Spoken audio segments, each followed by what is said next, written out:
শুরুতে হোঁচট খাওয়ার থেকে বাঁচল ওয়েস্ট ইন্ডিজ। ম্যাচ জিতালেন কেকেআর রাসেলে। টি-20 বিশ্বকাপে নিজেদের প্রথম ম্যাচ জিতে নিল ওয়েস্ট ইন্ডিজ। তারা হারিয়ে দিল পাপুয়া নিউগিনিকে। 5 উইকেটে জিতে নিল আন্দ্রে রাসেলরা। বন্ধুরা, আপনারা যদি দেখতে চান কিভাবে ম্যাচ জিতলো, তাহলে ভিডিওটি লাস্ট অবধি দেখতে হবে। চ্যানেলটাকে সাবস্ক্রাইব করতে হবে, লাইক দিতে হবে এবং নোটিফিকেশন বেল আইকন দাবাতে হবে। বন্ধুরা, প্রথমে ব্যাট করতে নেমে 136 রানে শেষ হয়ে যায় পাপুয়া নিউগিনি। সবচেয়ে বেশি রান করেন শেষে বাও, তিনি 43 বলে 50 রান করেন। 18 বলে 27 রানের গুরুত্বপূর্ণ ইনিংস খেলেন উইকেট কিপার কিপলিন ডোরাগি। অধিনায়ক আসাদ ভালো 22 বলে 21 রান করেন।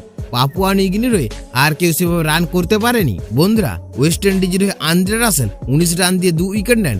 আলজারি জোসেফ 34 রান দিয়েও 2 উইকেট নেন। বন্ধুরা, রান তাড়া করতে নেমে শুরুতে উইকেট হারায় ওয়েস্ট ইন্ডিজ। প্রথম বলে আউট হয়ে যান জনসন চার্লস।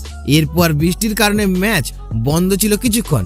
ম্যাচ আবার শুরু হলে ওপেনার ব্র্যান্ডেড কিং এবং নিকোলাস পুরান মিলে 53 রান যোগ করেন। তার ইনিংসের সময় মনে হচ্ছিল সহজেই ম্যাচ জিতবে ক্যারিবিয়ান দল। পুরান 27, কিং 34-এ ফিরতেই চাপ তৈরি হয়।